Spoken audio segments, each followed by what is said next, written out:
for watching. Don't forget to like, comment, share and subscribe to Mufti Tariq Masood, famous scholar. میں یہ کر رہا تھا کہ اس امت کے علماء نے قرآن کی بھی حفاظت کی، جس کی وجہ سے آج قرآن اصل شکل میں موجود ہے۔ اس امت کے علماء نے حدیث کی بھی حفاظت کی، جس کی وجہ سے حدیث آج اصل شکل میں موجود ہے۔ اس امت نے قرآن اور حدیث سے اسلامی قانون نکال کے کتابی شکل میں محفوظ کر کے امت کو دے دیا، وہ قانون بھی آج الحمدللہ ہمارے پاس محفوظ ہے۔ تو اب اس امت میں 3 قسم کے ڈکیت پیدا ہوئے ہیں۔ ایک ڈاکو وہ ہیں جو قرآن پر اعتراضات کرتے ہیں، دوسرے ڈاکو وہ ہیں جو حدیث پہ اعتراضات کرتے ہیں، جن کو منکرین حدیث۔ تیسرے اس امت کے ڈاکو وہ ہیں جو فقہ کی کتابوں پہ اعتراضات کرتے ہیں اور کہتے ہیں یہ جو فقہاء نے قانون کی کتابیں لکھی ہیں یہ غلط ہے، آؤ ہم آپ کو بتاتے ہیں اصل اسلامی قانون ہے کیا۔ تو یہ 3 قسم کے، جن میں 2 ڈاکو تو قرآن پہ اعتراض کرنا مشکل کام ہے نا، وہ تو بیس ہے۔ تو یہ 2 قسم کے ڈاکو اس امت میں ہول سیل کے حساب سے اب پیدا ہو رہے ہیں۔ اور ایک بات خوب اچھی طرح سمجھ لیں، یہ جو آج کل نئے نئے لوگوں کے دعوے ہیں نا کہ اب علم پھیل رہا ہے، دین کا علم کیا ہو رہا ہے، پھیل رہا ہے، فیس بک کھلا ہوا ہے، اب جو چاہے جس حدیث پہ تحقیق کر سکتا ہے، لہذا اب علم زیادہ ہے، اب ہمیں پرانے علماء کو فالو کرنے کی ضرورت نہیں ہے۔ یہ دعویٰ خود قرآن و حدیث کے خلاف ہے۔ سمجھ میں آ رہی ہے بات؟ کیوں خلاف ہے؟ صحیح احادیث میں ہے، رسول اللہ صلی اللہ علیہ وسلم نے فرمایا قرب قیامت میں علم آہستہ آہستہ اٹھ جائے گا، علم کیا ہوگا؟ کم ہو جائے گا۔ دیکھو علم کی 2 قسمیں، ایک دنیاوی علم اور ایک دینی علم۔ دینی علم نام ہے قرآن و حدیث کا، اور دنیاوی علم نام ہے میڈیکل سائنس ہے، انجینئرنگ ہے، اور 10 قسم کے جو علوم ہیں۔ تو آپ کا کیا خیال ہے، قرب قیامت میں دنیاوی علم کم ہو رہا ہے کیا ہے بھائی؟ دنیا کا جو علم ہے آپ جتنا ماضی کی طرف جائیں کم ہوتا نظر آئے گا، جتنا فیوچر کی طرف جائیں، بول لو نا بھائی، زیادہ۔ جبکہ حدیث میں کیا آتا ہے، علم کیا ہوگا؟ آہستہ آہستہ اٹھے گا۔ تو اس سے پتہ چلتا ہے کہ قرب قیامت میں علم، دین کا علم بڑھے گا نہیں بلکہ کم ہوگا۔ جتنا ماضی کی طرف جائیں گے علم میں آپ کو مضبوط اور پختہ علماء نظر آئیں گے، جتنا فیوچر کی طرف جائیں گے آپ کو ایسے ایسے لوگ نظر آئیں گے جو سرے سے عالم ہی نہیں ہیں، مگر دعوے اتنے بڑے بڑے کہ وہ علماء کو جناب ایسے بنا کے پیش کریں گے جیسے ہم سے بڑا دنیا میں کوئی ہے ہی نہیں۔ تو یہ خود ان لوگوں کا جو ایک دعویٰ ہے نا کہ اب علم اتنا پھیل گیا ہے، پھیلا نہیں، اب علم کیا ہو رہا ہے؟ کم ہے، پہلے زیادہ تھا۔ تو اس لیے اس حدیث سے ہمیں پتہ چلتا ہے کہ علم، دین کے علم کے معاملے میں ہم نے پچھلے لوگوں کو فالو کرنا ہے، اور دنیاوی علم کے معاملے میں ہم نے اگلوں کو فالو کرنا ہے۔ بات سمجھ میں آ رہی کہ نہیں آ رہی؟ میں ایک ٹیکنیکل قسم کا مسئلہ بتاتا ہوں، اس سے یہ بات کھوپڑی شریف میں انشاءاللہ بیٹھے گی۔ دیکھو، کان میں دوا ڈالنے سے روزہ ٹوٹتا ہے یا نہیں ٹوٹتا، یہ ایک اختلافی مسئلہ ہے۔ پہلے جتنے فقہا گزرے ہیں ان سب نے لکھا ہے کہ کان میں دوا ڈالنے سے روزہ ٹوٹ جاتا ہے۔ سمجھتے ہو؟ نہیں سمجھتے؟ کیوں لکھا ہے؟ اس زمانے کے جتنے طبیب، ڈاکٹر، حکیم تھے وہ یہ کہتے تھے کہ کان میں جو چیز ڈالی جائے وہ دماغ میں پہنچتی ہے۔ وہ کہاں پہنچتی ہے؟ جیسے میں آپ کے کان میں ایک بات ڈال رہا ہوں، کہاں پہنچ رہی ہے؟ نہیں پہنچ رہی، ایک الگ بات ہے، لیکن پہنچنا کہاں چاہیے اس کو؟ تو کہتے تھے جیسے مفتی طارق مسعود جب بیان کرتا ہے تو کان سے نکل کے اس کو پہنچنا چاہیے دماغ میں، تو ایسے ہی جب کوئی ڈراپ ہم کان میں ڈالتے ہیں تو وہ بھی کہاں پہنچیں گے؟ آپ کی کھوپڑی شریف میں۔ یہ پرانے حکیموں کی تحقیق تھی۔ اس تحقیق کی بیس پر اس وقت کے جتنے علماء تھے، فقہا تھے، انہوں نے فتویٰ دیا کہ کان میں دوا ڈالنے سے روزہ ٹوٹ جاتا ہے، کیونکہ روزہ کوئی بھی ایسی چیز دماغ میں پہنچاؤ یا پیٹ میں، اس سے روزہ ٹوٹتا ہے۔ آج میڈیکل سائنس کی ریسرچ کیا ہو گئی ہے؟ چینج ہو گئی ہے۔ تمام ڈاکٹروں کا اس پر اتفاق ہے کہ کان میں کوئی ایسا ذریعہ نہیں ہے کہ کچھ ڈالا جائے تو آپ کی کھوپڑی میں وہ بولو پہنچے۔ اب جب یہ تحقیق علماء کے سامنے آئی تو پھر کیا ہوا، علماء کی 2 رائے بن گئی ہیں۔ بنوری ٹاؤن کے علماء ہیں، قابل احترام ہیں، اور بہت سارے مدرسوں کے، انہوں نے کہا بھائی وہ پہلے کے فقہا اتنے بڑے عالم تھے، اتنے بڑے فقیہ تھے، ان سب نے لکھا ہے کہ کان میں دوا ڈالیں گے تو روزہ ٹوٹ جائے گا، تو وہ کیسے غلط لکھ سکتے ہیں؟ لہذا وہ اسی رائے پر قائم ہیں کہ کہ کان میں دوا ڈالنے سے روزہ ٹوٹ جائے گا. عرب علماء اسی طرح جامعۃ الرشید ہے, دارالعلوم کرنگی ہے, اور پاکستان کے اور کچھ دیگر علماء, ان کی رائے یہ ہے کہ بھئی وہ علماء ٹھیک ہے بہت بڑے تھے, لیکن ان کی تحقیق کی بیس کیا تھی؟ اس زمانے کے حکیموں کی تحقیق. تو جب وہ تحقیق بدل گئی تو مسئلہ بھی کیا ہو جائے گا؟ آٹومیٹیکلی چینج ہو جائے گا. جب کان میں دوا ڈالنے سے کھوپڑی تک پہنچ ہی نہیں رہی ہے تو کان بذات خود تو ایسی چیز نہیں ہے نا جو جس سے روزہ ٹوٹے. بات آ رہی ہے سمجھ میں؟ تو اب ایک اسی طرح مجلس سے تحقیق لگی ہوئی تھی, بڑے بڑے علماء بیٹھے ہوئے تھے, میں بھی اس مجلس میں شرکت کا موقع ملا. تو ایک عالم نے ایک دلیل دی.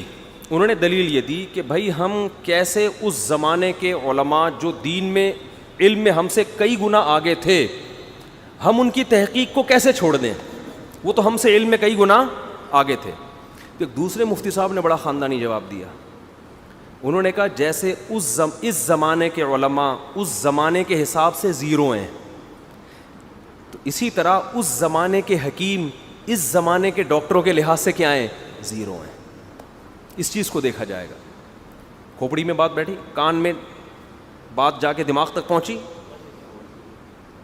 اس کا مطلب کان میں دوا ڈالنے سے دماغ تک پہنچتی ہے. اصل میں دوا نہیں, بات پہنچتی ہے.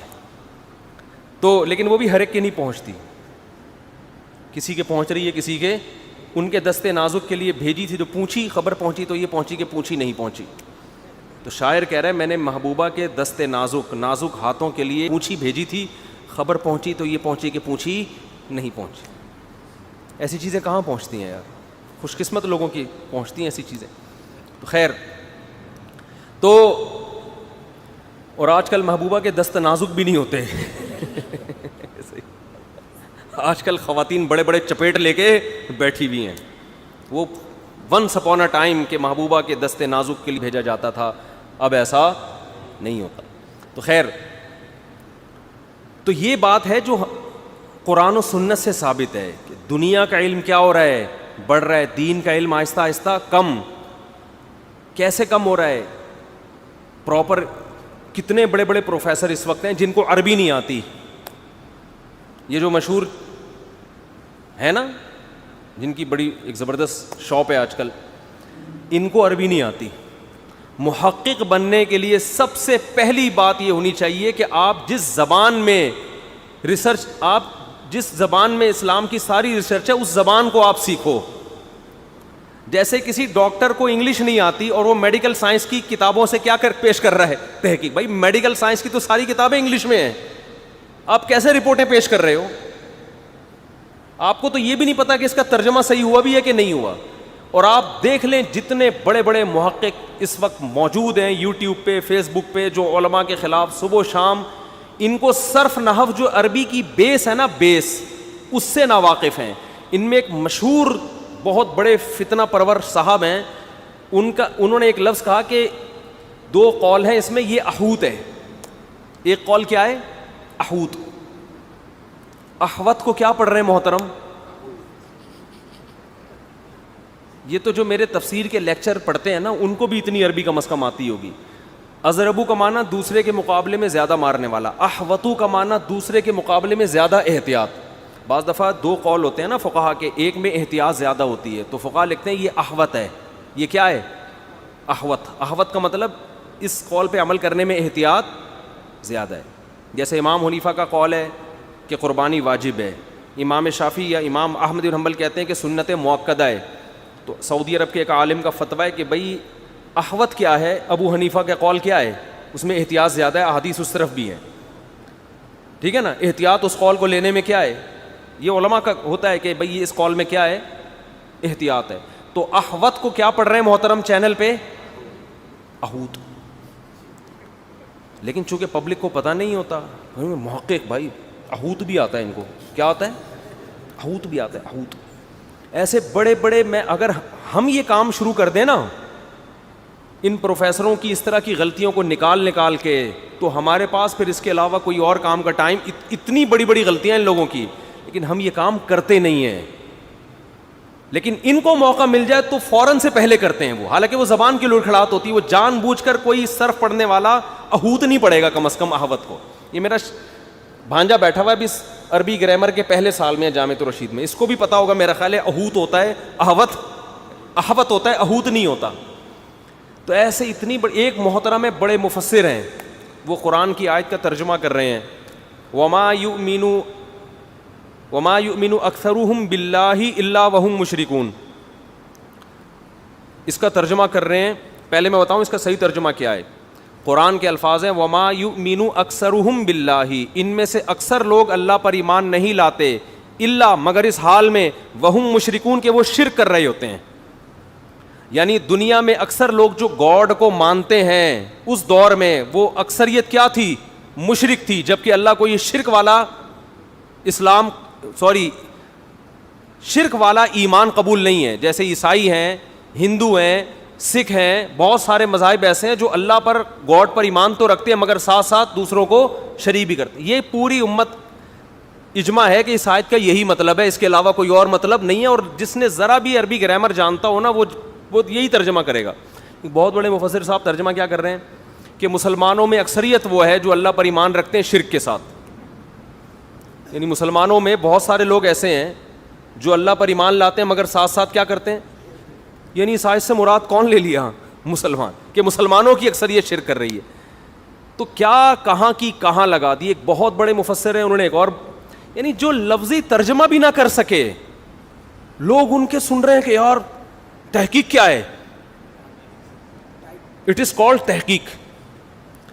تو میں نے ایک میرا شارٹ کلپ آیا نا کہ ماموں بنانا دنیا میں سب سے آسان کام ہے. جو آدمی جس فیلڈ کا نہیں ہوتا نا وہ بہت جلدی ماموں بنتا ہے, بہت جلدی ماموں بنتا ہے. ان لوگوں سے علماء کبھی متاثر نہیں ہوتے کہ وہ تعریف کر رہے ہیں یار زبردست, کیونکہ علماء کے پاس علم ہوتا ہے, ان کو پتا ہوتا ہے یہ ان تلوں میں تیل نہیں ہے, لفاظی ہے. علماء نہیں متاثر ہوتے. اب علماء کے متاثر نہ ہونے سے لوگ سمجھتے ہیں کہ علماء چاہتے ہیں اپنی دکانیں چلیں, دوسروں کی دکانیں نہ کھلیں. یہ مطلب نہیں ہے بھائی. علماء کو پتا ہوتا ہے کہ ان تلوں میں تیل نہیں ہے. ایک بڑے مفسر ہیں, انہوں نے ترجمہ کیا کہ یوم الحج الاکبری, قرآن میں آتا ہے نا حج اکبر کے دن, تو اس کا ترجمہ کیا حج کے بڑے دن, حج کے بڑے دن. حالانکہ حج کا بڑا دن نہیں, اس سے مراد ہے بڑے حج کا دن. حج کے بڑے دن میں اور بڑے حج کے دن میں بڑا فرق ہے. حج کا بڑا دن کا مطلب حج کا تو دن ہوتا ہی بڑا ہے, یہاں یہ مراد نہیں ہے. الحج الاکبر کا مطلب ایک حج اصغر ہوتا ہے اور ایک حج اکبر. حج اصغر عمرے کو کہتے ہیں اور حج اکبر وہ حج کو کہتے ہیں جو 9 ذی الحجہ کو ہوتا ہے. تو قرآن کہہ رہے عمرے کے دن نہیں بلکہ بڑے حج کے دن, چھوٹے حج کے دن نہیں بلکہ بڑے حج کے دن. تو چونکہ موصوف صفت کا نہیں پتا, مضاف مضاف الیہ کا نہیں پتا, اب حج الاکبر, الحج الاکبر میں حج موصوف ہے, الاکبر کیا ہے, اس کی صفت ہے. یعنی وہ حج جو کہ بڑا ہے, چھوٹا نہیں ہے, یہ مطلب ہوگا. موصوف صفت کے ترجمے میں مضاف مضاف الیہ کی عربی زبان تو ایسی ہے کہ ذرا سے زبر زیر پیش کے فرق سے ترجمے میں زمین آسمان کی تبدیلی ہو جاتی ہے, مگر ان لوگوں کو وہ تبدیلی کا علم نہیں ہوتا, سمجھتے نہیں ہو میرا خیال ہے بات. اب دیکھو میں عربی زبان کی باریکیوں کو آپ کو ذرا بتاتا ہوں.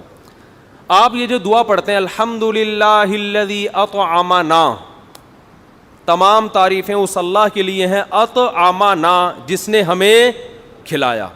اگر آپ اطعما میں میم کے زبر کو جزم کر دیں تو ترجمہ کیا ہو جائے گا؟ الٹا.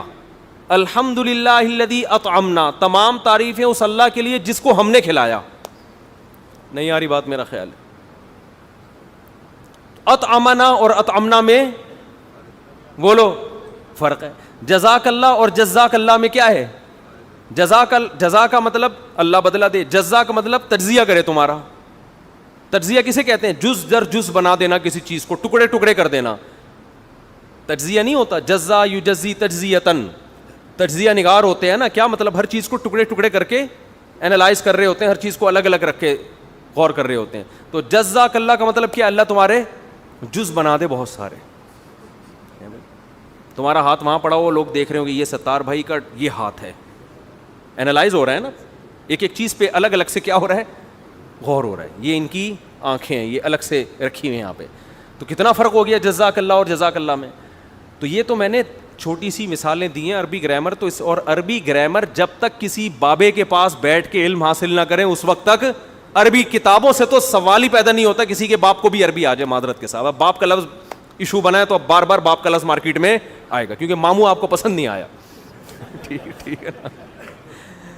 عربی میں جو ہے نا, عربی گرامر سیکھنے کے لیے تو پراپر جب تک استاذ نہیں ہوگا, 2 سال اس کی صحبت میں پراپر پریکٹس نہیں ہوگی, عربی گرامر کی الف بے بھی آپ کو نہیں آئے گی. یہ تو بابوں اور استاذ کے بغیر ممکن ہے ہی نہیں, یہ تو کتاب سے علم آ ہی نہیں سکتا. میں نے عربی سیکھنے کے لیے 6 مہینے صرف صرف میں لگائے ہیں اپنے استاذ کے پاس, اور میں اکیلا شاگرد تھا ان استاذ کا. اتنی محنت کی انہوں نے, پھر جا کے مجھے گرامر پر عبور حاصل ہوا. سمجھتے ہو؟ پھر اس کے بعد نحو ہے, پھر ان کتابوں, پھر اس کی پریکٹس ہے کتابوں میں. یعنی صرف گرامر پڑھ کے نہیں آ جاتی, اس کو آگے کتابوں میں پریکٹس بھی کرنی پڑتی ہے. 8 سال تک پھر انہی زبانوں میں کتابیں پڑھنی پڑتی ہیں, پھر جا کے عربی میں اتنی عبور حاصل ہوتا ہے کہ آپ قرآن کی اور حدیث کی عربی اور فقہ کی عربی سمجھنا شروع کرتے ہیں. پھر آپ کو پتہ چلتا ہے اس کتاب میں لکھا ہوا کیا ہے, ورنہ ان بیچاروں میں 99.99% کو اللہ کی قسم یہ پتہ ہی نہیں ہوتا کہ لکھا ہوا کیا ہے. یہ جس نے 2 ترجمہ کر دیا اٹھا کے, جو حاشیہ چڑھا دیا, اب کلپ بنا کے مارکیٹ میں ڈالا, لوگ بلے بلے کر رہے ہیں, واہ واہ واہ واہ, فقہ حنفی میں ویل مچھلی کیا ہو گئی, حرام ہو گئی. تو یہ چل رہا ہے مارکیٹ میں. تو یہ پتہ نہیں اس امت کا انجام ہونے والا کیا ہے. ہمیں تو یہ ڈر ہے کہ نااہلوں کے ہاتھ میں چند کتابیں آ گئی ہیں, اور وہ ایٹم بم نہیں ہوتا, جیسے گرنیڈ اگر کسی فوجی کے ہاتھ میں ہو جو ٹریننگ یافتہ ہو, وہ اس کو صحیح استعمال کرے گا, اس کو پتہ ہے پن کہاں نکالنی ہے, اس کو پھاڑنا کہاں ہے میں نے. اور کسی بچے کے ہاتھ میں, نااہل کے ہاتھ میں گرنیڈ آ گیا تو کبھی کسی بزرگ پہ طنز کرے گا, کبھی کسی کی کتاب کا حوالہ نکال کے اس کو کافر قرار دے گا, کہ وہ اس کا سارا دن کام ہی یہی ہوگا, ڈراتا پھرے گا, اور ہر آدمی بھاگے گا بھائی یہ گرنیڈ کہیں میرے اوپر نہ پھٹ جائے. اور لوگ کہیں گے سب اس سے ڈرتے ہیں, یہ کسی سے نہیں ڈرتا. تو وہ مجھے خاتون انگریز کی بات یاد آ گئی. اس نے کہا کہ پادریوں نے کیا کر دیا, بیڑا غرق کر دیا. تو اس امت کے علماء نے دین کا بیڑا غرق نہیں کیا, بلکہ اس امت کے علماء نے دین کو کیا کیا ہے, بچایا.